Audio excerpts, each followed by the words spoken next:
Good evening and happy Thanksgiving, friends. Welcome back to Live Reality Games. This is your network of creators making your favorite shows into our reality. I'm your host, Kirk, today, and we are here to talk about everything that just went down in Survivor Season 41, Episode 10, called Baby with a Machine Gun. Like always, this is going to be full of spoilers. So if you haven't watched it, go check out the episode first. But before you leave, hit that subscribe button and notification bell so you can hear about everything dropping in the LRG community. And before we start, in the spirit of the holiday known as Thanksgiving, we just want to extend our thanks to everyone watching tonight and who's watched our podcast for the past year. Thanks for spreading the word about these events, and thanks to those of you that have supported us with your donations in the past. We truly appreciate it. Today's takeover is the one and only Survivor New York.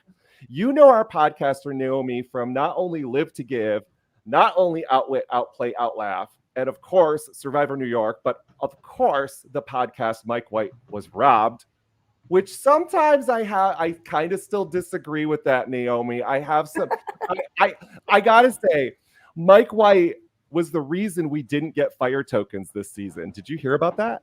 Yeah, Mike White is the angel on Jeff Probst's shoulder, and the devil is Tyler Perry. No, I love Mike White so much. And now that David versus Goliath is back on the air, I'm probably going to spoil the season for a couple other people, but I don't really mind because I don't want anybody in my life who doesn't think that Mike White was robbed. I'm sorry. No, it's fine. I also wanted to just give a shout out to the Survivor Maryland and Survivor Michigan podcast that I do on this network as well, because that is some of the best Survivor I've watched all year.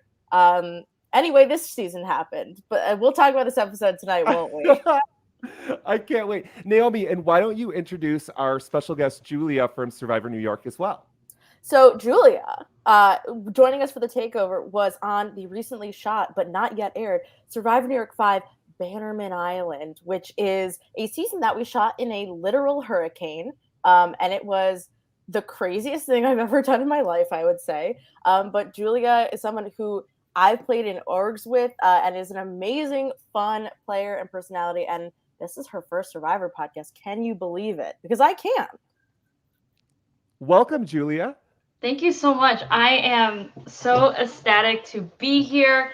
I can hear my voice, but fun fact, I don't know how fun it is, but I actually only started watching Survivor 2 years ago. Island Idols was my first season ever. Then I tried to cram 20 seasons for Winners at War. And then just this year, I played 2 LRGs. So even though I've only seen half of the Survivor seasons, I think I'm technically a super fan because I've just gotten knee deep into Survivor Twitter, Discord, all of those things, and this wonderful community. So I'm so happy to be here. And thank you so much, Kirk, for all the work you put into, work into this podcast. Oh, thank you so much. And you are officially a super duper fan. If you played an LRG, if you've played a live Survivor, you've gone from super fan to super duper. So you're the top of the top. Creme de la creme, Julia. Welcome. Thank you. I see a question about who my favorite winner is on Winners at War. Okay, that's so random, Dustin. But let's do it. So who are you into? Yeah. My Reddit flair was actually Nick because David versus Goliath was my favorite season of the season I binged. But now I'm and Nick, he's running for office. I guess going the Liza Orleans route, but I don't know if how favorable it is. But I have to say Yule. And also similar, you're gonna see this theme. I think Erica is going to win. I think there's a lot of clues being dropped in this episode. So yeah. I love that. I just have to say that speaking of Winners at War, I don't know if anybody else got this commercial. I got a commercial that fully spoiled the returner of the second EOE challenge in Winners at War. Yes. And I just was watching it. I was like, if someone is watching Survivor for the very first time, they just had one of the greatest seasons spoiled for them. that it spoiled the whole. Oh my god, I was shocked. It's I don't know what literally CBS the is doing. last episode, right? Like it's literally the The finale episode. It's like, Like, holy shit. okay, so this is Consumer Cellular. So whoever works for Consumer Cellular, I saw this commercial too, and I wrote it down in my notes. I was so shocked that they would spoil such a big twist. I know. I'm glad that we all can sit here and talk about it because that's really the important stuff that happened on this Survivor episode. I actually have Consumer Cellular. Yeah, because it's specifically only for retirees, and my dad's 65, and he's like, "Oh, I have such a great plan," and Consumer Cellular is like dirt cheap or something. But I didn't even notice that. Oh my god! I mean, I saw the commercial, but it didn't like click that they spoiled who returned. Yeah, That's so funny. And this is like reminiscent of like Australian Survivor or even like older like mid-school Survivor where you'd see the advertisement all episode. Like I saw Consumer Cellular, I saw that logo so many seconds this episode that I was like, okay, time to switch plans. Mm-hmm. That's so funny. What an episode. Kirk, where do we start? Yeah, well, I was gonna get your take, Naomi, of the season because you haven't been on this podcast yet. And let's have it. What do you think? So at first I thought that I think this cast is amazing. I think it's an incredibly smart, fun, delivering you content every episode cast. What I will say is I thought at first that this season was being bogged down by the twists and the, all the chaos that Jeff Probst was trying to like Willy Wonka into the first couple episodes. But now that we've gotten to see the cast shine and all these advantages in one way or another, either coming to play in sort of in a way that is deflating or not coming into play at all, I'm loving this season. I'm finding it to be a fascinating social experiment, what we always wanted from Survivor to begin with. And that's my hot take is like, if you don't like the season, then you forgot what Survivor is about. Yeah, I felt like, oh, sorry. Yeah, I felt like this episode specifically was very, very human. I had a feeling when I think it's like when they were at the reward. Oh wait, I don't know how much are we allowed to jump. You can jump. Oh, okay, when they were at the reward, when they were at the reward, and Shan hummed her villain song, and it was just so close and so intimate. Like I kind of had a feeling that Shan was going to go home, and you can just tell that like the rest of the episode was just kind of like showing like how much she cares for people. And like even though they gave her like a negative edit the past 3 episodes, like it felt completely social. Like advantages barely came into play except for when they split the vote, and I love that was Erica's move. But this episode in particular did feel like an old episode of Survivor versus like some of the episodes were just like, what is this show? This is just like Mario Party, But this episode I felt like was a really beautiful like testament to like a really polarizing character such as Shan. But like, yeah. And like you said before the podcast started, I can't even take it from you, Julia. Like you made such an interesting comment earlier. What was that? Yeah, I mean, even though people have been complaining that like there's so many advantages and twists and all those sort of things, like there have been no idols that have been played, other seasons like in season 20 or like in previous seasons, like, there's like 2 idols, 3 idols, or 7 idols. Also, I just came off of watching Australian Survivor. I think they have like 14 idols played in a season. So after that, I'm just like, oh my God, like, it does feel like very, even no matter how many twists and turns you throw at people, like Survivor is inherently a social game. And I think a lot of times these contestants kind of just like pushed it to the side, Mm-hmm. Oh, absolutely. Let's get right into it. I want to hear about the aftermath because I saw a lot of controversy in podcasts and Twitter posts in the past week, mostly with the decisions that Shan and Xander made at the last tribal councils when they were split 5-5, just regarding their powers that they had. They both had an idol that they could play. They both had an extra vote they could play. Shan played hers. And we start this episode with the aftermath, or what is usually the aftermath, which was about 30 seconds they gave us of night 17. But what do you guys feel? who made the best moves last week in regards to the aftermath here? We had Ricard very interested in what was going on, but what was your feelings and thoughts? Here's my hot take. I think Heather and Erica made the best move of the last episode. Honestly, Ricard, here's the thing. I'm fully on the Ricard train. I love Erica, and Erica was someone I was rooting for in the pre-merge. Based on today's episode, I've got Erica and Ricard at 2-1. But Erica and Heather having the foresight to say, what are the incentives of voting out Nasir? And getting those two to use an advantage on it and basically get their way, I thought was really impressive. And like we mentioned about idols, I think that a real fear at that point in the game would probably be advantage get-in, right? If 3 idols make it to final 6, make it to final 7, it could be you, Gonzo. You don't know what else is in the game either, because I think Shipwheel Island has been such a crazy part of it. Heather and Erica crushed it last episode. Ricard crushed it in getting Shan to come along. Good for them, and it pays off again for those 3 this episode. So I am also a Heather and Erica stan, but was it their plan or was it Ricard's plan to get Nasir out? Because I feel like what I was really going into this episode, I was like, I don't know if you guys have seen for the past week that after, or if you guys followed Edgic, like after Tiffany left, everyone's like, who's going to win? After everyone, who's going to win? So the past week, everyone's kind of been going crazy over Erica, but I think everyone was like, this is the episode where she has to really show like what her strategy is, what her resume is. And I feel like last week it definitely felt like it was still all Ricard, still completely led by Ricard. So I mean I think who won, I mean obviously to get Ricard, obviously for Ricard to get Shan to act against her own self-interest and get out someone who's good for his own game but not good for Shan's game, I think it came out on top. But I definitely felt like last week it kind of felt like Heather and Erica were still, they were being presented with a plan versus they came up with a plan themselves.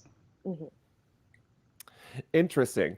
My hot take during it was that Erica and Heather have voted with Shan ever since the merge started. I could not figure out why there was such a disagreement between these two groups of people in the first place. It didn't make sense to me in most Survivor games that I watch is when you vote with somebody, usually you don't. Like you usually are working with them into some capacity and traditionally not targeting them. This new which they call quick survivor, but even in LRGs, I don't feel like we see this very often with this very just switching sides so quickly. My take was, I feel like now we know Shan should not have used her power last week. I mean, a lot of people say it was defensive, but she could have kept it. And Xander, I think, should have. I really think he needed Evie this week. I still think he needs Evie. I think he should have used one of his, either his extra vote or his idol to save her. And I don't know if he's going to be able to get himself out of this except do like a Ben or a Mike, like win until the end, basically, in order to win this season. I have a question for the both of you because I'm fascinated by Xander's position in the game. He is sitting at final 8 with an idol in his pocket and an extra vote. And yet not once did we hear a conversation this episode of anybody saying, well, Xander has a lot of powers that we need to get rid of right now. Everybody seems to just be like, well, we'll get to Xander. And I'm wondering if you guys think that Xander just doesn't have any agency in the game, therefore nobody's going to vote for him to win, even if he played an idol and an extra vote correctly. Or is it just that they are really blind? They're not noticing that Xander has power. I want to take it to you folks because I have no idea. I actually think this cast, because it is so wonderfully diverse, is very, very aware of the meta that like men, especially like, you know, men that look like Xander and have a particular archetype, like typically win. And so I think even if he were to play his idol, play his extra vote correctly, even if he were to get the final 3, I actually don't know if they would vote for him to win, because I think Tiffany and Evie are really bitter against him for being like, we were your numbers. Like you played this individual game, you got to the end, but I actually think he's almost like no longer a threat because they just think that he's not like a jury threat. That's so true. You know, Xander's strategy that he's been talking about, which is kind of new to Survivor, at least I'm focusing on it, which is playing to lose, but playing not to get voted out. I'm very interested to see more of this. I agree. I think it works. For like, it's kind of like what Julia's saying, like playing against the archetype and like, I guess seeming like you can't win because you're always in a bad position, but in reality, he's got advantages. He's got powers. He can use them correctly. He can win himself to Final Four and make a fire and sit there in Final Three and potentially win the game. I don't know though. Comprised with this jury, if he can still do it. People are going to have to really piss each other off. Yeah, he's almost like a Devin Pinto type in some ways too. Like he's really just going with the flow, and that's why I couldn't agree with you more, Kirk. That like losing Evie is the mistake, and when you lose Evie, you lose any chance of your ability to make moves that aren't other people's ideas first.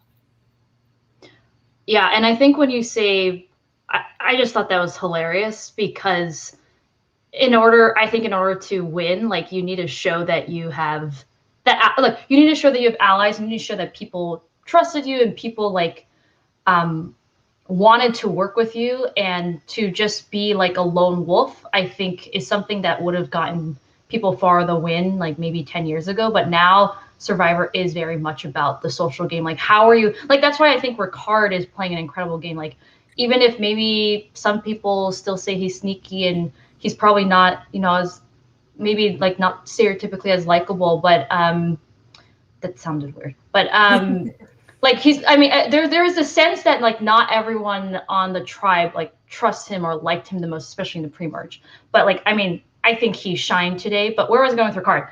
Ricard is able to, you know, get people together, right, and is able to persuade folks, and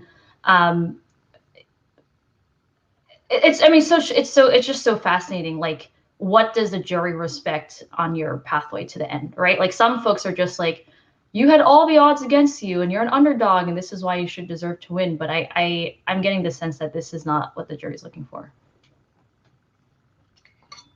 Let's talk a little bit about Ricard. This is kind of Ricard's episode, Naomi. I mean, everything went for him. I mean, this is another hot take. I feel like they could have just not even shown the reward challenge, completely skipped it altogether. They could have, but we have that beautiful moment of like Shannon, Ricard. Like, here's what I think you were trying to say, Julie, or like what you mentioned. I actually think that what we see in the edit is a lot of Ricard and Shan fighting. And so normally we're inclined to see people fighting and characters fighting and say, oh, they're unlikable or they're villains because they are arguing or they're having a disagreement. Whereas Ricard is having very logical arguments with Shan, which we've seen all season. Kirk, were you shocked that they were going to target Ricard? No, not at all. That completely made sense to me. It seemed like, in fact, we were saying here at home that was Danny's best move for Danny to get further in the game. So I think Danny knew his optimal strategy for his position. But unfortunately, Danny was outplayed. Outplayed and outlasted in the challenge by Ricard. Oh, gosh. Ricard is such a beast. So he's won 2 immunities. He's won this reward challenge. This is really his episode. I mean, we can get into it. The thing about Ricard, this is another hot take. Maybe this is just me, but Ricard looks sneaky to me. Like he like when he just looks at people, and I don't know what it is about it. I wish I could. He's got the resting bitch face. It's a curse that some of us have, and I think Ricard has it, and it's tough. There was actually a Reddit post about this that said the reason why he's constantly side-eyeing people is actually because he's trying to read people's lips, because he can't hear what folks are saying, and so he really needs to be like really honed in and focused. I wish, I mean, I don't know. I mean, obviously Ricard doesn't see him in the screen, so he could explain why he was staring at people so much. But I think that's the case. Because I mean, you can see like when he's, you know, he can be very joyful and doesn't always have that resting bitch face. So that's the theory I'm going with. We got that wonderful edit last episode where it looked like he had superhuman powers, where he was reading everybody's lips and reading the room, and it was fascinating. He didn't appear sneaky in that sequence to me. It is the side eye, Julia, when he does that. Like he did that at Tribal Council, and I was like, why? I was like, why now, Ricard? But Ricard is the winner this episode. He takes home everything. He just killed it in the first reward challenge. We get there, and it is another let's race from the water onto the land and do a puzzle. We've seen about 10 of those this season. And here's another, and it's the same. Well, it's not the same star puzzle. I think they painted it differently this time. Did anybody else think when Jeff was like, it's the best reward of the season? I was like, oh, their family's coming. And then I was like, oh, wait, it's COVID. Their families can't come. What kind of bullshit is this going to be? I was like, it's not going to be the best reward of the season because the best reward of the season is their family. Like, oh, yes. Not only that, they didn't show them eating the pizza. They didn't show them in the beds. I always love it when they like show them like in their robes, like all sharing the king bed together. And it was just like this really like awkward zoomed in, like whispering with like Heather and Xander right next to them. Like they didn't even show the reward. I mean, I think what they did show was like beautiful, but like I always just like seeing people enjoy themselves. Same. I was here for it. I was literally screaming at the TV. There's a clue in the popcorn, Amanda. And like, this is what we get. Okay, the shack, the mansion at Island of the Idols was better than this shack. This shack. They pulled this shack from in front of the Hollister that closed down in LA. They put this shack. Oh my God. And then they grabbed cardboard boxes, printed pizza on it, and they ate pizza on the boat. They ripped open like bags of playground sand and just like threw it everywhere. Yes. This was like literally my mom's rib tips at Adventure Coco Pele season 5 was a best reward of the season than this best reward of this season. Like, I'm sorry. Everybody knows shitty ass Survivor pizza is never going to be the best reward, Jeff. I think Jeff watched that I forget who made the like worst pizzas of Survivor episode on YouTube. Isn't that a Peridium video, I think? I hope so. Let's do a shout out to Peridium anyways. Yeah. Amazing content. But yeah, I think Jeff watched it and this was literally tongue in cheek at all of us at home. It's like best reward of the season. Pizza. And you're not even going to see it. Well, not only that, I read Mark Burnett's book about the first season of Survivor because of course I did. And something that everyone talks about is that Survivor didn't realize that like the rewards should get better and better because they were just like, oh, you get a beer. But this was like after they had given like the massage reward and they were like, a beer? Like just a beer? And so then they were like, oh shoot, we got to like up the ante. And that to me was absurd to say this is the best reward of the season at Final 8. It's pizza. When like Jeff Probst has probably seen enough Survivor commentary to know that the pizza is not good. What if we saw like Jeff like taking a clue and walking through their little thing? Or like what if I want Jeff like in the background while they're talking to just be like sneaking in the back like Swiper from Dora, like trying to put a clue in like someone's like popcorn bucket. That's what I want him to do. Like a little paper airplane clue just goes flying by. That's better than dropping it by the fire. Well, yeah, I can't. Look, the people who run LRGs are better at hiding idols than Jeff Probst. I'll say it. No, seriously, I'm not done with this twist, guys, because it was called. They even took a second to show the word sanctuary on a flag. Okay, to me, sanctuary means safety or like a home of spirituality, like my church, like. This was no sanctuary. They had to go right back to tribal council. Like there was no safety here. There was no security. There was no security blanket. We didn't even get to see a blanket. Survivor, you really missed missed the ball on this one in my view. Like my other thing in terms of like building reward challenges on top of each other was they just had grilled cheese like 2 rewards ago. And also Shan is vegan, so like she can't even eat the pizza. But it's like at least give them like something that's also not cheese and dairy related, and they're just gonna continue to have gastrointestinal issues, you know. What is your guys' favorite reward? Mine is what they do in Australian Survivor, where they go, "Hey, we just made a giant sweet shop. Go ape shit one at a time." That's my favorite reward, and I wish. And then they literally like rub melted chocolate all over their arms, and then they just lick. Genius. That's human ingenuity too. That's super smart. I have to go with just this season. I'm always a fan of bringing the random survivalist to the camp to shake it up and cause some excitement and a little chaos. And clearly the dude that came was the best reward of the season, Jeff. This was nowhere near the dude. Like they could have had so much more food than your crappy pizza. Teach a man to fish. Okay, so where are we? I mean, you guys are right. We had the beautiful moment with Shan and Ricard, with Heather and Xander awkwardly sitting next to them as she this far apart, like absurd. Looking right over there, like, is this a final 2? Clearly not.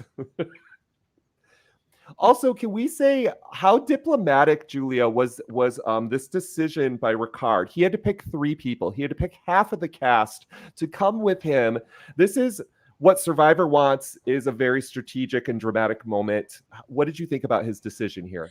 Yeah, I was going to say food politics and reward challenge politics are some of like my favorite politics. Obviously, he had to say Shan first, otherwise she was going to go like batshit. But then his reasoning, even though everyone saw through it, was that these are the 3 people who haven't gone, who haven't eaten yet. I actually thought when he chose Heather and Xander, he was going to try to like, not like make a new alliance, but I thought there was gonna be him talking to Heather and Xander, but instead it was just all Shan.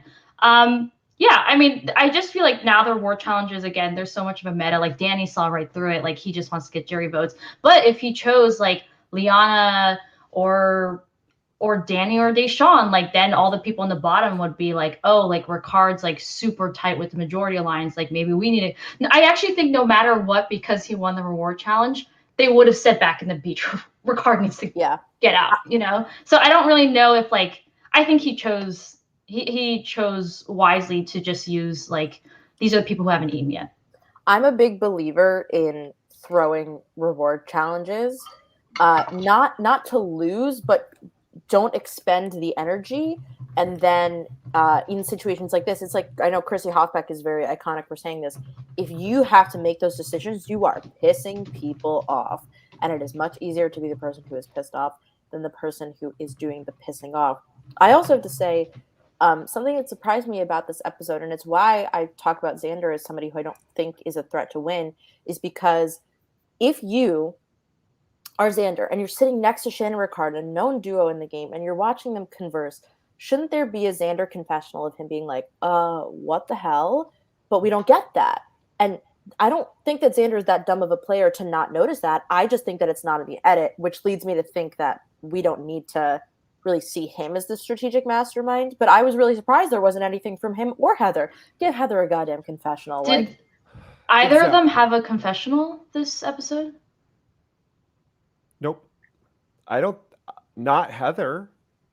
I don't think Xander had one either. I don't think so. Not at all. This is one of my problems again with this episode. Like I have problems with episode 10, and it makes me sad because a queen is voted out, probably one of the strongest pre-merge female contenders in maybe the history of Survivor, like in the top 10 for sure. And it's like last episode, there was a lot of like, I thought a little bit more of the human factor behind it. In this episode, it was edited in a way that was so, I don't know, like my anxiety level was super high with that music droning in the background. It was like super intense constantly. And I was like, I need to take like a breather. Like this is too much. Like I really wanted more of the other contestants to fill me in on what was really happening at camp. I just needed a few more confessionals from the other side, and that would have helped me out. And here's another example of the edit, guys. It's day 19. We come back from a commercial break, and they're not on the sanctuary anymore. They're literally back at camp. And like, I'm like so confused. I was like, wait, how is Shan talking to Ricard? Is this a dream? Like, how are they in the same place at the same time? We never even saw them leave nor come there. And I feel like this was a little bit hasty in the editing process. I think this leads to your point, Kirk, of like cutting the reward. It's tough because there is this great moment on the reward, but we really spent so much time talking and watching players interact that was so important that it does sort of say, why did we need to cut away? I do think that it's probably like this weird thing of like, well, the Shan Ricard arc is the most important. The second most important is the Danny and Deshawn Shan arc. And then the third most important is the Lyanna and Shan arc. And it just is like so tough to squeeze it all in. It did feel a little disjointed. But I can't wait to hear Shan talk more about it. And I assume talk more when the season is over, because I bet this is the most interesting stretch of the game. I am super curious to hear her exit interview. Like, I want to hear if she's like really congratulatory and really happy for everyone, or she's like bitter as fuck. I thought her exit interview was pretty classy. You know, she was like, I thought I played the best game. I left with an idol out. Like, she wasn't angry. She wasn't angry at all. And I'm curious to see if that stays when she leaves. Like, maybe because I think when she's like, Ricard, I love you. Wait, I'm jumping around. But Ricard, I love you. And Deshawn, you're a snake. I think she thinks that Deshawn came up with the plan and struck. But maybe she's going to find out, later in the jury that Ricard actually came up with the plan and be super upset. I'm not sure. But I think that's a kiss of death to Ricard. Saying that at the end, saying, I'll vote for you to win, is also saying to other people, he's got a vote to win. He's not a 0-vote contestant finalist.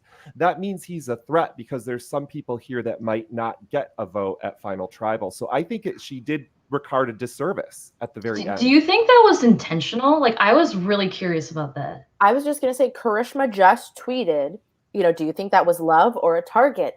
And if I'm Ricard, I would be like, Shan, shut up. If I'm Shan, maybe you want to put a target on Ricard, but maybe you want to see him win. Who is to say? Because we know Shan has so many conflicted emotions. I just don't even know where this could be coming from Shan. I think that'll be a question that we'll hear from her tomorrow, and hopefully she clarifies. Maybe she doesn't. She just leaves us in the dark, and we have to see where the votes fall at Final Tribal Council. This is wild to think that Shan went home, but it started with Ricard starting to be the target when they split into the 4, and we have the Danny, Deshawn, Lyanna, and Erica group.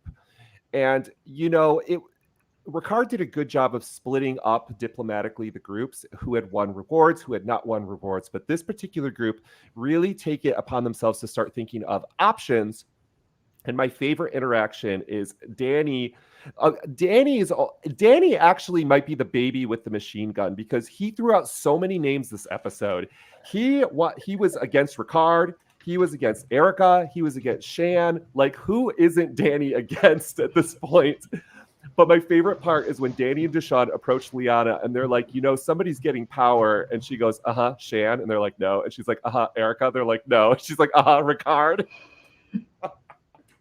It really reminded me of the same scene when Deshawn came up to Sydney and was like, who's throwing out your name? And she goes through every single person, and she's like, Erica? And then same thing with Lyanna. I was like, Ricard? And also the preview of like Lyanna like bawling over saying Ricard's name. I think everyone was really confused and like, oh my God, didn't realize Lyanna and Ricard were so close. But I think how it actually played out, it gave a lot more context on like how close Lyanna and Shan was, and she didn't want to lie to Shan about what was happening. Well, I think what is super interesting is because the conversation between Shan and Deshawn happens before the challenge, right? When they're still talking about voting out Ricard. This was my favorite conversation in the whole episode. And I just want to say that, like, Dalton Ross tweeted something great, which is a clip of Sean and Vesepia from Marquesas talking about basically the same sort of concept. And it's so important to see that on Survivor, and I'm glad that Survivor is open to including it. It was such a discussion with Big Brother this season, and I think it's so important to add into the episode. And so, you know, Jeff Probst is going to have his, like, grandpa trying to be woke moments, but this is very important to have in the episode, and I'm glad it's there. Yeah. I also think that, like, this is where Survivor inherently is just going to make players be self-interested. Like, a cookout is always going to be successful in Big Brother because majority alliances, they should just need to go to the end. But Survivor, like, forces people to constantly look out for themselves. And so I'm glad they included that. But then, but like, I really love when Deshawn was like, this is the duality of the game. This is the moral struggle, you know? And again, comes back to, like, old days of Survivor when, like, contestants were constantly faced with, like, moral dilemmas. I love the Deshawn moment. I thought that was beautiful and really, really kind of, if you look at the Edgic, it seemed like a winner's moment to me. But I'm still hoping and praying that we get a female winner. And with Shan gone, I think our only hope is our girl Erica at this point. I don't know if Heather could pull it off in the end. I don't know, though, because she's been so under-edited. We just don't know anything about her. The person I feel the most bad for this season is Lyanna, because I feel like Lyanna is constantly getting her agency stripped from her by the other people that she's working with. We see it next episode that she's, like, rightfully pissed off in the preview. And I feel a lot of empathy for her because she has this raw friendship and emotion with this person, and that gets taken away from her. She has a lot of empathy and care for Danny and Deshawn, and they betray her. And then she lost Evie and Tiffany, and she's only got Xander there, and she hates Xander's freaking face. So I feel very bad for Lyanna. Lyanna's just watching her options diminish and diminish. And if I was her and I was a fan out there, I'd be pissed at the way my game was going if I'm Lyanna. I mean, I totally agree with you in the sense of, like, feeling a lot of empathy for her game. I also think that, you know, like, where they always talk about when's the right moment to flip. And I think Lyanna, instead of being like, Yasi, fuck you guys. Sorry for... like Yasi, fuck you guys, I'm just gonna move with this other alliance. I totally think she should have tried to have both alliances. Yep. And so I almost think a lot of things with Lyanna, I don't want to say totally, like, she did bring this upon her, like, maybe it was brought upon herself. Like, same thing with like knowledge is power. Like, the reason why I even got out was because she told the truth of what this advantage was. So I mean, a lot of people have been saying this, but maybe it's just because, you know, like, you know, Lyanna's young and like making these sort of mistakes. Mm-hmm. I mean, there's just moves that she can't put on her resume that she tried to do, right? Like, she tried to steal Xander's idol, then she tried to ask for Xander's idol, then she just hated Xander's face. I mean, there's just not a lot of greatness on Lyanna's resume at this point. And here's the other thing too, because I think Shan was, you know, some people play really strategic games, some people play very social games, and some people play very emotional games too. And it's sometimes you can't even say it's a game. It's literally just their personality. Yeah. I mean, I'm thinking of somebody, Naomi from Live to Give, that I could literally say their name and you would be like, oh, I know exactly who you're talking about. It's just part of how they roll. They're emotional with people. It doesn't matter if it's a positive or a negative, but you kind of go with the flow with their emotions. And we see this with Shan all the time throughout the season. And I feel like the moment with Lyanna was a very real, beautiful thing, and we all got to experience it. And it's very sad it didn't get to play out. But Lyanna and Shan almost turned this sisterhood and this emotional thing they developed into like a hole. They just could not get out of it. They were so like cloistered, the two of them together, that I feel like there should have been a way out for Shan to know to use the idol this round, and that information, they somehow it was closed out to them, but I feel like it was also their gameplay that closed themselves out to others. So the moment that I'm thinking of is when Erica and Shan in Final Tribal Council are like, you know, we've worked together before. And Erica literally says, like, Shan and I did not talk today, but I hope we continue to have a good relationship. And I feel like that should have, like, put a light bulb in Shan's head as, like, wait, who are they going to vote for? You know, and Shan is so paranoid that I felt like I thought that was almost like a giveaway. But I guess she just thought that Erica didn't have the numbers. Well, and the other thing I think is, Kirk, you bring up a great point. I think that the problem for Shan and Lyanna this episode was, think about it, they come to each other and they say, oh, Lyanna reveals the information that the two boys are going to try and vote for Shan. They're throwing out Shan's name. And they have a really big heart-to-heart about it. That they're going to vote out Ricard, right? They have a big heart-to-heart about it. She goes and tells Ricard. And then it all kind of comes out that Shan is being betrayed and all this stuff. And Shan says, like, it's their game. They got to do what they got to do. And Shan moves past it. She doesn't take it personally. But then when Shan tries to do the same thing to Deshawn takes it personally. And look who got their way in the end. And I think this is a big lesson to take from Survivor, which is you still need to act self-interestedly if you want to make it further. And Shan has something that I think a lot of people struggle with, and as we know, a lot of women struggle with in particular, which is trying to have empathy for people and not take things so personally and be very sort of gregarious and say, you know what, I get why someone would be trying to vote for my number two. That's what they're trying to do. But Shan, in reality, maybe needs to be like, don't you fucking try and vote out Ricard. I'll flip it on you. And it's fascinating to see it play out where Shan, being nicer, ends up going home because she can't find the agency to be more vicious. It's kind of the same thing that happens in a way with Tiffany on Big Brother 23. And I do wonder if people are going to draw parallels to both of their games. We'll see, depending on how the outcome of 41 is. But I think there's something to be said about laying down on your sword to have empathy for other people and then you getting voted out because of it.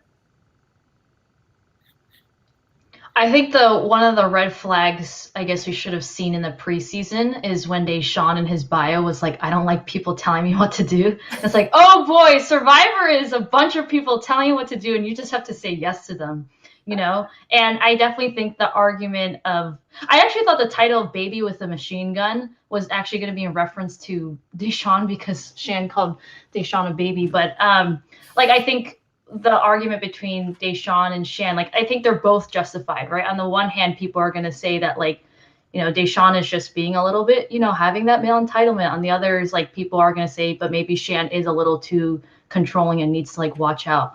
And yeah, I'll pause there.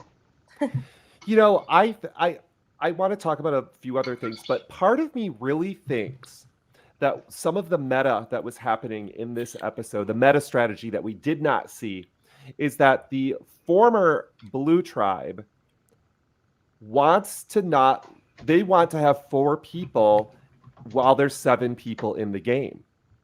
And I think Danny and Deshawn primarily, well, I don't know if it's just them. I want to give Erica some credit and some agency. I think there is something still between these 4. And so earlier when Naomi was kind of talking about, like, or both of you were talking about, you want to be in this position, but kind of between 2 alliances, and where Shan was kind of like knocking out another side constantly.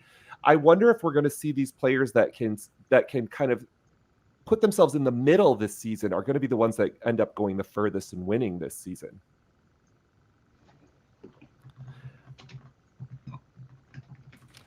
I know. I forgot where we were in the episode, so I want to go where you want to go, Kirk. Yeah. So we haven't talked about the challenge yet. The challenge is the famous one you've seen a million times. It's bounce ball on a platform, and we add a stick to the platform, and now we're going to balance on a incline balance beam. So we just keep making this challenge harder and harder, and it's still the same challenge. Balance the ball. You know, there were some interesting strategies this episode. We saw Xander blow on his ball. That was new. Haven't seen that yet. I don't. Do you like make it sticky? I don't know what that was. It was weird. Like what? Idea. Does it make it more slippery or less slippery to sort of add another texture to it, to add spittle or spit to it? I don't know. Probably more slippery. Survivor needs to pay. You know how like they talk about how Survivor needs to provide mental health aftercare after seasons? They should be providing like 10 months worth of foot massages for all these feet. How fucked up. Like, and we know that like Ian and Tom had like foot nerve damage from like the final challenge in Palau. Like these people just like going like this all day on their little toes, like their feet are going to be effed up, and Survivor needs to atone for that. See, that would have been a great reward. Somebody at the sanctuary, they walk in, there's like the little pool of water, warm, bubbling water. They massage your feet, get a pedicure, no leftover pizza, don't fuck the pizza, we don't care. That would have been great. But this was for immunity. There was no longer 2 immunities. There was one. One of my favorite Shan quotes is Jeff literally throws the immunity necklace on the ground and Shan goes, okay. Like I literally could make that a meme. It was so freaking funny. I was like, I love this girl. And then we also I was gonna say Erica calls them her and Xander's friendship necklaces, which I loved. Erica's so funny. Oh, that's great. It's like Paul's friendship bracelets in Big Brother. It's like, I just need 8 of them. One for everybody. Bring Oprah out to the island. Everyone will be safe. We had our game within the game. Now, every week I've been kind of making fun of this as we try to figure out during the episode. Did either of you figure out the Rebus puzzle presented during the challenge? Oh, I missed it. I feel like I've missed the game within a game for like the past 3 episodes. The last one I remember is like Natalie, give me my jacket, and all the other ones I have not seen them. Yeah, they're so hard to see, and for some reason, Dustin got it. So there were 3 images. There was somebody's back. There was a bucket or a pail, maybe filled with water, and then there were 4 crabs. And I didn't get it. I don't have it. So if anyone in the comments, a back, a bucket, and 4 crabs. I swear to God, this is it. I feel like I have to look up this episode now. Like back pail? That's not a thing. A back pail. Back bucket. I wish I had the picture. I wish I could pop it up right now. Back crab? I don't know. Dustin, do you want to share the answer? Yeah. Yes. Tell us what it is. For Dustin?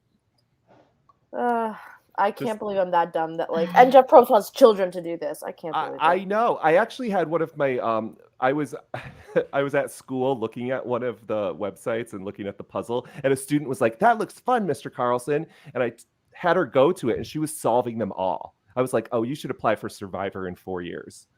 Back up. Not a pail, try cup. Back up. For crabs? Back up for crabs? Back up. Oh, back up for grabs. That's horrible. Back up for grabs. Offensively horrible. Naomi wins immunity. Naomi is not going to be voted out of this podcast this evening, friends. And you're in a very special position because you get to choose who you take to the final 2. Oh no! This is like.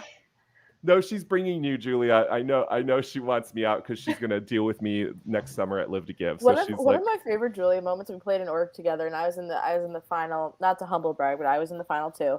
And Julia was like, "Naomi, did you know I was going home?" And I was like, "Literally, no. You were the only person I didn't vote out." Like, I had no idea. It was really funny. And then she got my vote. And then she won. So you didn't humble brag. Oh. I had no idea Julia was going home, and I was like, "Julia, why did we vote her out?" Shout out to the Monarch. Hey, it's a win. So I have to say that I love this type of endurance challenge where you're not in a wonky position, but you're just really focused, because I actually do think that these challenges are conducive to anybody winning. Like, you know, like holding your hand above your head. Like the ones where maybe you have to support your own body weight or sort of height might play an advantage in. I'm not a huge fan of, because I think there is just too much variance in the way people's bodies are built. But this I think is good. Just hold it, keep it steady, keep yourself steady, and you can do fine. So I have a question about this, because, you know, we've all played LRGs. We've all seen some form of this challenge. Actually, there was the last episode of the Pet House. The challenge was like paper plates with like ping pong balls. So we've all seen that. How does one, like, is there like a hack to this? Like, how does one win? Or are you just like trying to focus as much as you can? I think Shan had the first part, which is you want to be as close to the top as possible of each section. The other is just not letting it go crazy. Like, your instinct is to counterbalance something really sharply. You know, it's like driving. Like, if you feel like you're swerving, you want to swerve really hard the other way, but instead you sort of want to like keep yourself on the road. I don't know. I assume there's a Peridian video about this. There's probably, you know, the old school version was a flat, like a waiter style, where you would put a ball on, and then the twist was you would add another ball into it. And there was kind of a hack once you'd have two balls in play, is that some players would like to try to spin the balls on each other in the middle, like try to create this like little rotation where they're just kind of like moving together. Like, and that could sometimes work for some players. You'd see a lot of movement, but the balls wouldn't fall off. This one's very different. I've actually never played it with where you hold it like this.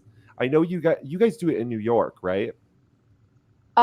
We did a lot of like, you have to hold out your arm like this, I think. Okay. We also have the push and pull one where you're like pulling on the thing and the tension. I know that one has a hack for sure, which is that you push inwards rather than pull outwards. But other than that, I think this one anybody who applies to Survivor New York, there you go. You just won the game. You should practice this challenge for sure, or things like this if you're going to play an LRG. Absolutely. Oh. But it's for me, I've never been good just because I'm kind of like I don't have a steady hand. So this is why you don't vote me out. I won't win immunity.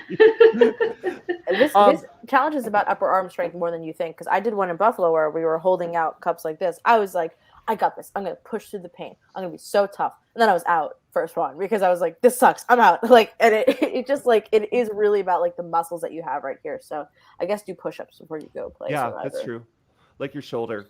Absolutely. Those traps, I assume. I have another hot take, and this is for future LRG and Survivor players. So we see Lyanna fall out of this challenge pretty fast, but this is not that. My hot take is when she drops, she walks out in front of all of the other players who are concentrating very hard. Later on, we see Deshawn politely walk behind all of the other players. I have screamed. I've literally yelled at production at different LRGs as a player and been like, quit distracting me, you know, like you're like, because any little thing can get you out of the moment. As we saw, Jeff Probst talking to Shan was enough for her ball to go flying off. In fact, I think Probst, unfortunately, was part of the fault for that, because anything can take you out of that moment. You just want to focus in on those endurance challenges. And I feel like players should walk. My hot take is walk behind, don't walk in front. It's rude. And I'm not voting for you in the final tribal council if you do that. Here's my question. Do we think Ricard has an advantage because he can't hear out of one ear very well, so he doesn't have to hear half of Jeff Probst's bullshit? Oh my God. Good for him. Because I agree. I would be very distracted by Jeff Probst as I was on Survivor. I'm a person where, like, if someone's talking, I'm like, let me listen in. I'll be on the subway and I'll be like, those people are talking. Let me eavesdrop. Like, yeah. I can't help it. So I feel like it would be a terrible thing to do. I noticed that as well, because at Tribal they always sit him on the right so he could hear all the contestants. But maybe, and he was sitting on the right during the immunity challenge, but maybe he needs to raise his hand and say, "Hey Jeff, can you sit me on the left so I just can't hear you?"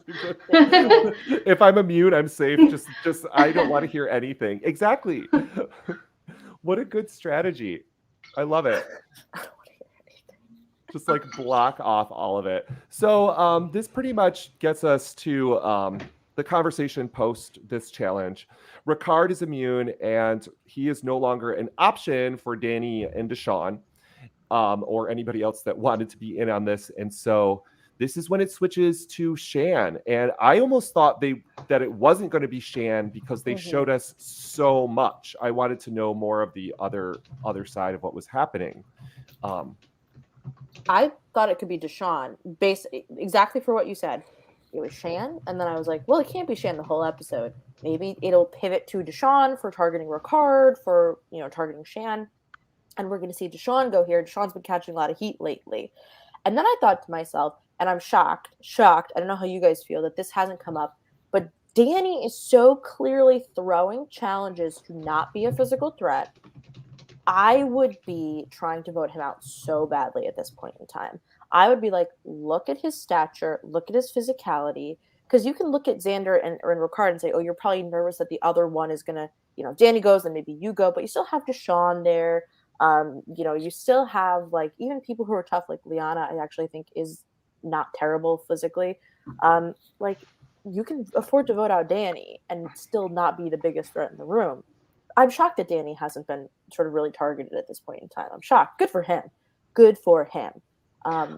I think it's hard to tell because I think a bunch of people have been like, "Oh my God, Danny is a genius for throwing all these challenges." And I think someone tweeted that, and he just like cried emoji, like laughing cry emoji, like implying that he has been. But at the same time, I also think the challenges just aren't suited for his body. Like the reason why Ricard does so well. Also, I think Ricard is also a dancer is because he has the balance, like the slim physicality versus like someone like Danny is just never going to do well in the balance challenge when it's about trying to make yourself as small as possible. So, I mean, I think that's he's trying to go into the mentality, but it's almost like he can't win those challenges anyway. Like he's probably throwing it, but he couldn't win.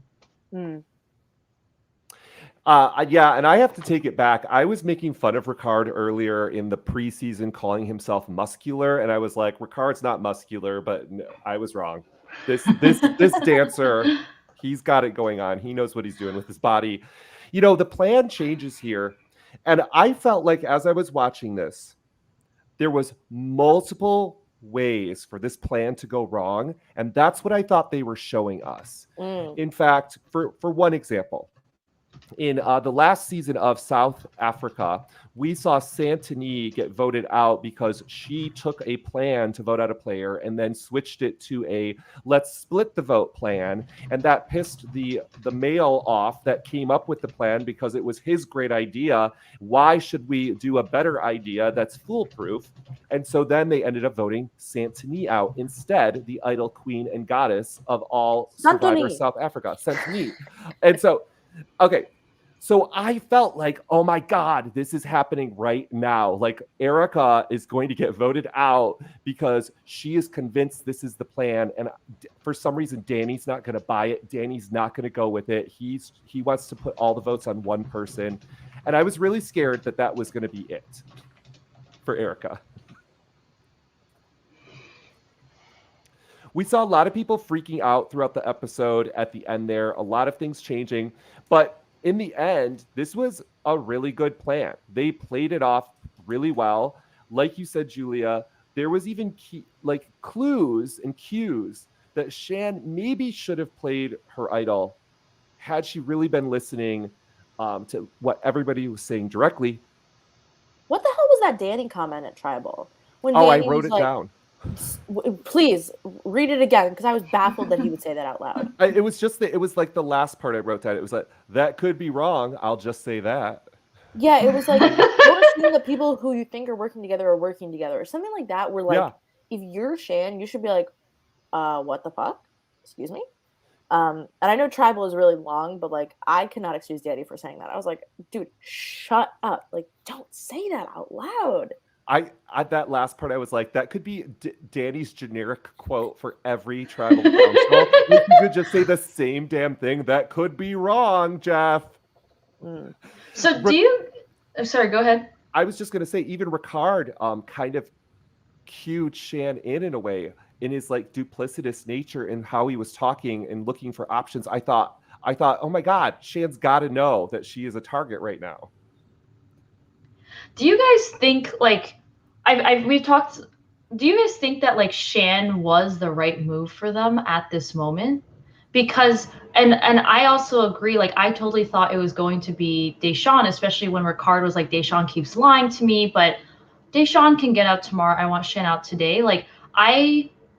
Shan didn't even. Shan just told Ricard about the like I just think that this, even though it's like a great plan for like Ricard and Deshawn and Danny, I think first of all Erica benefited the most. But I actually think it's just gonna continue to make them big targets. So I don't quite understand why they decided to flip so early. 100% on the same boat as you right now, Julia, because I don't understand it either for Ricard. Like I said earlier, like Danny and Deshawn totally make sense. Heather, Erica totally make sense. They're the only four for me that it totally makes sense. And it makes more sense, surprisingly, for Danny and Deshawn than Erica and Heather, just from the optics. But it makes no sense for Ricard. I mean, what more does he have more agency in the game? He doesn't have an idol that could be potentially played on him anymore, which he just had. And now he has his shield is gone. Literally the person who was more irritating than him is gone.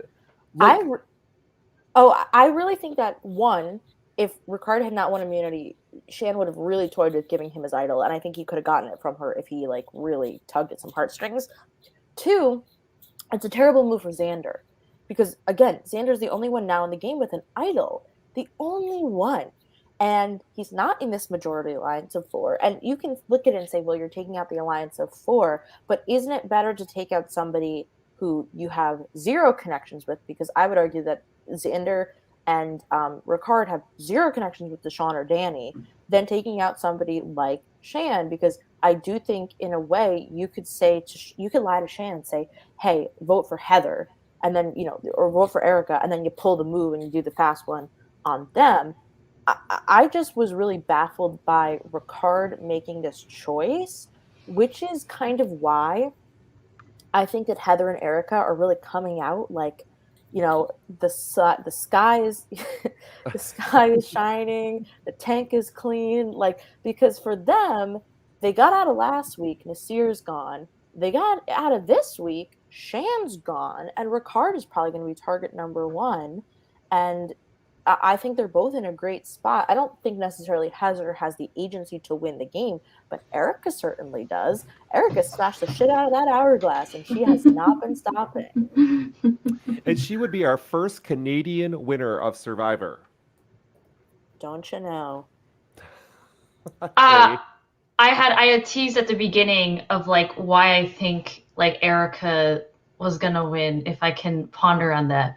But I think, first of all, the title of this episode was Baby with Machine Gun, so that is her.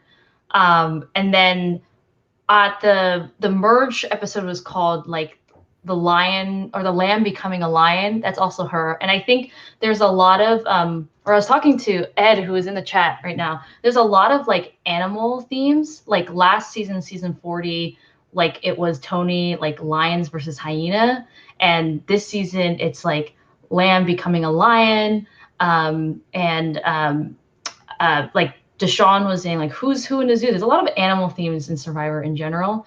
But yeah, I think like it's so weird, like in Survivor, or like how Sydney says, like if you can't be the best, right? You have to be the second best, you have to be the third best or fourth. I think Erica is just in the perfect position where she's just like clearly like the fourth threat. And so if she's able to get like Ricard, Danny, and Deshawn out, bring Heather with her to the end, all the meta of like, a woman needs to win. Like I definitely think like I think this episode definitely has like fully convinced me that Erica is going to win the season. Interesting. I'll say this. This is my hot take. We don't need a woman to win this season to have like feminist success. We just need somebody who is not a cis white male to win this season is my hot take.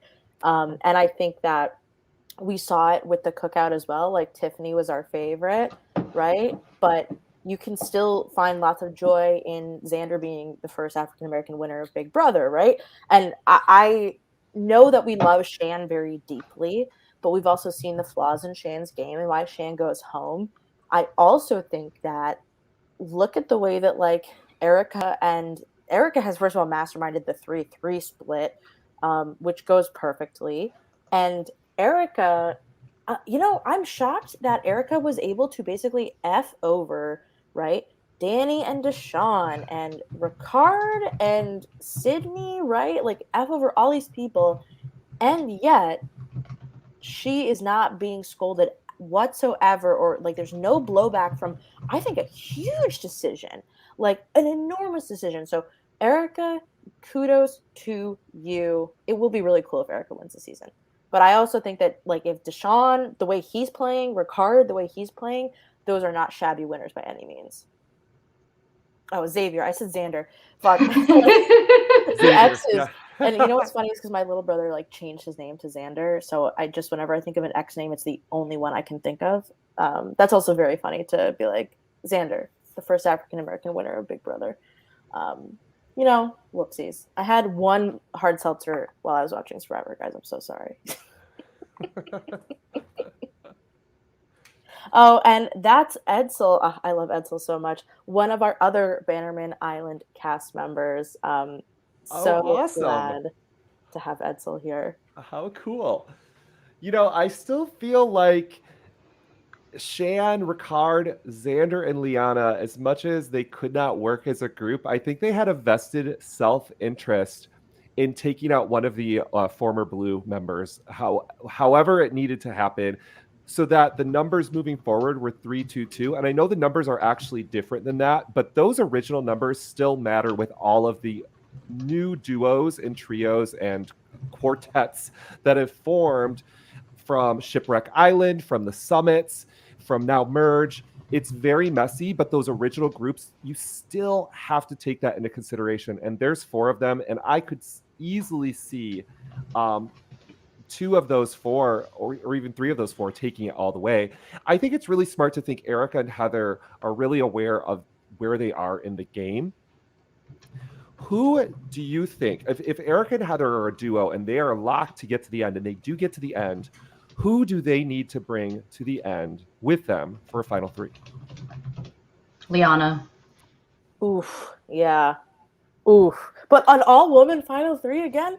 That would rule. That's the thing. I'd hate to see Lyanna, and I'd hate to see another Survivor mom get 0 votes.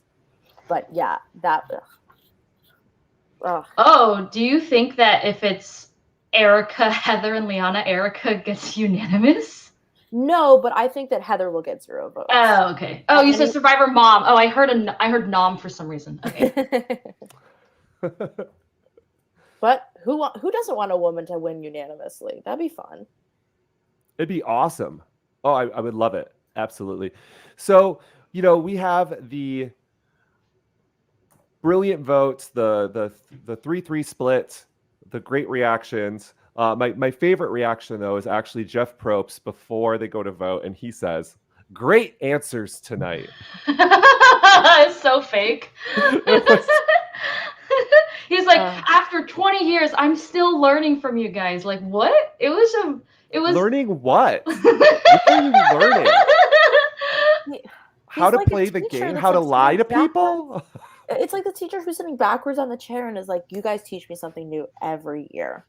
And that's why this test is going to be open notebook. And you're like, "Man, you're not cool. Like, leave us alone." Kirk, do you tell that to your students? I was just thinking, like, this picture means so much to me, Julia. I'm going to keep it up on my wall forever. I'm like, oh God. No, seriously. Yeah, I've been there, so I guess I sympathize with Jeff now. Great answers, class. Great answers. Great answers. At least Jeff Probst gets answers. Oh, hot take. Okay, so yeah. What's coming up, Naomi, for Survivor New York? Well, great question. You have heard about this. Survivor New York is doing Big Brother New York. I realized that I had not posted in the Live Reality Games Facebook group until today, so I did that.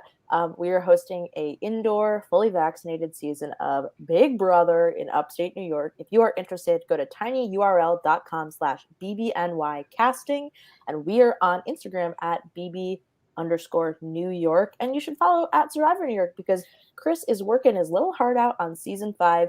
It features some LRG icons, some amazing newbies like Julia, who really just put the pedal to the metal. And I have to say, Kirk, I'm sure you talked about it a little bit. This season of Survivor feels a lot like an LRG to me in that people are playing.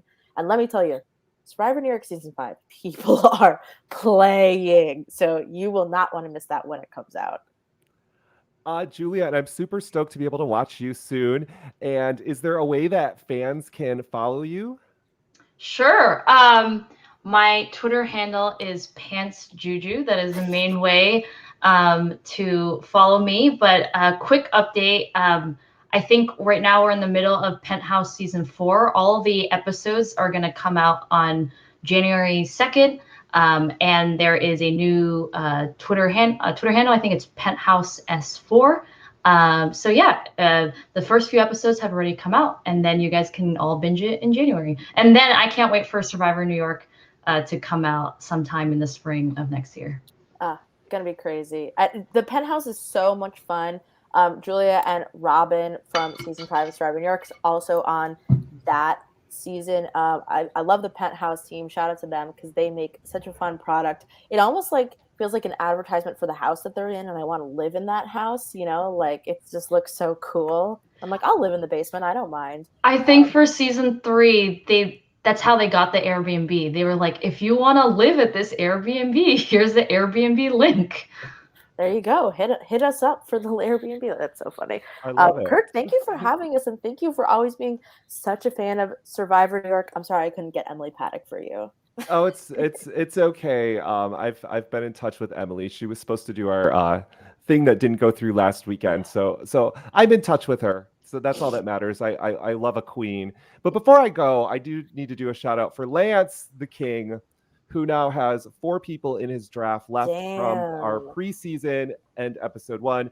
Jillian Larson, our actual survivor, is left with only Heather. Jillian, you're going to lose. And I have Lyanna and Deshawn. I think I have a barely a shot with Deshawn if he gets to the end. Maybe Lyanna if she's sitting against, I don't know. Maybe not.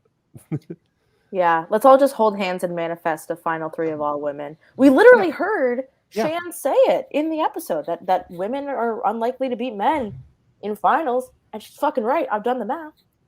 Let's all hold hands and manifest. That's the result I want. Yes, let's change this this trajectory that Survivor has been going in for a long time. Let's make a new Survivor reality, a new future.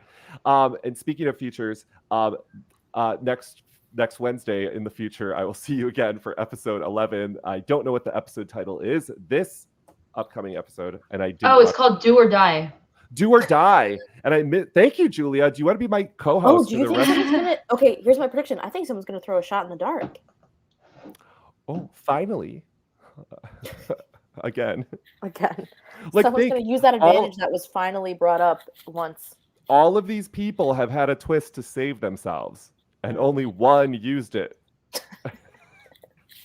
And incorrectly, possibly, in theory. I love Survivor 41. Oh gosh. The season where you should not use it or touch an advantage. It will fuck you up. That's it for Live Reality Games. We'll see you next time.